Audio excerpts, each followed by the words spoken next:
ഇന്നത്തെ റെസിപ്പി മുട്ട പൊരിക്കുന്നതാണ്. അതിനായിട്ട് ഞാനിവിടെ ഒരു മുട്ട എടുത്തിട്ടുണ്ട്. അത് നമുക്കൊന്ന് പൊട്ടിച്ചിട്ട് കൊടുക്കാം. അപ്പം നിങ്ങൾക്ക് എത്ര മുട്ട വേണോ അതിനനുസരിച്ച് മുട്ട എടുക്കുക.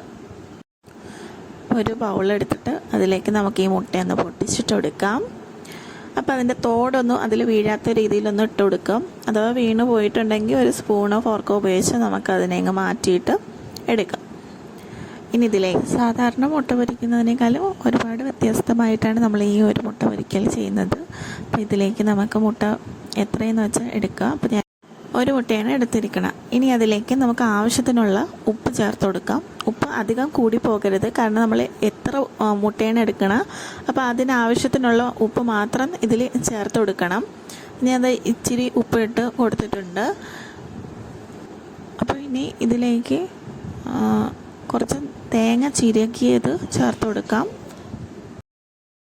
ചെറിയ ഉള്ളി ഉണ്ടെങ്കിൽ ചെറിയ ഉള്ളി ചേർത്ത് കൊടുക്കുക. അപ്പോൾ ചെറിയ ഉള്ളിക്ക് പകരം ഞാൻ ഇവിടെ സവാള ചെറുതായിട്ടൊന്ന് അരിഞ്ഞതാണ് ചേർത്ത് കൊടുക്കുന്നത്. കൂടെ തന്നെ ഒരു പച്ചമുളക് ചെറുതായിട്ടൊന്ന് അരിഞ്ഞതും കൂടെ ചേർത്ത് കൊടുക്കുന്നുണ്ട്. പിന്നെ ഒരു തണ്ട് കറിവേപ്പില ചെറുതായിട്ടൊന്ന് നുറുക്കിയതും കൂടെ ഇതിൽ ചേർത്ത് കൊടുക്കുന്നുണ്ട്.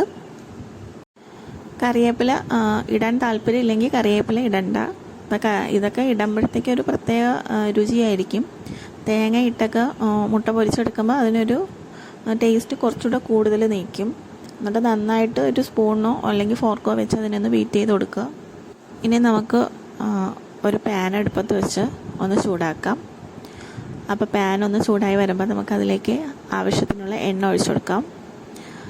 അപ്പോൾ ഇതിൻ്റെ 4 ചുറ്റും എണ്ണ ഒന്ന് തൂങ്ങി കൊടുക്കണം. എന്നിട്ട് നന്നായിട്ടൊന്ന് ചൂടാക്കി എടുക്കണം. എണ്ണ ഒഴിച്ചു കൊടുക്കുമ്പോഴത്തേക്ക് മീഡിയം ഫ്ലെയിമിൽ വെച്ച് കൊടുക്കാം. അപ്പോൾ ചൂടായി വന്നതിന് പാനിലേക്ക് നമുക്ക് പൊട്ടിച്ച് ബീറ്റ് ചെയ്ത് വെച്ചിരിക്കുന്ന നമ്മളുടെ മുട്ട ഇതിലേക്ക് ചേർത്ത് കൊടുക്കാം. എല്ലാ സൈഡും ഓയിൽ കിട്ടാൻ വേണ്ടി ഒഴിച്ചു കൊടുത്ത ഓയിൽ ഒറ്റ സൈഡിൽ വന്ന് തങ്ങി നിൽക്കും. അത് വീണ്ടും നമ്മൾ ഈ മുട്ട ഒന്ന് റോൾ ചെയ്ത് ഒന്ന് റൗണ്ട് ചെയ്ത് കൊടുക്കുമ്പം എണ്ണ എല്ലാ സൈഡിലും ഒന്ന് കിട്ടും. മുട്ടയായത് കൊണ്ട് തന്നെ മീഡിയം ഫ്ലെയിമിൽ വെച്ച് കൊടുക്കുക.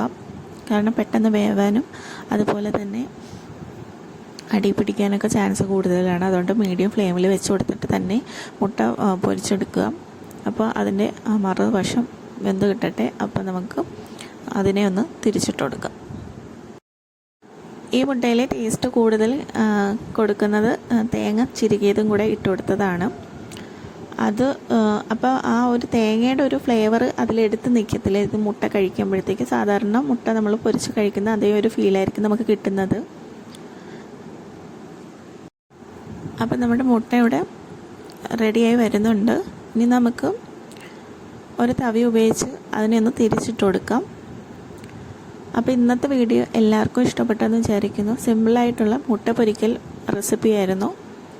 ഇനി അടുത്തൊരു വീഡിയോയിൽ അടുത്തൊരു റെസിപ്പിയായിട്ട് വരാം. വീഡിയോ ഇഷ്ടപ്പെട്ടാൽ ലൈക്കും ഷെയറും സബ്സ്ക്രൈബൊക്കെ ഒന്ന് ചെയ്ത് ഒന്ന് സപ്പോർട്ട് ചെയ്യുക. Thank you for watching.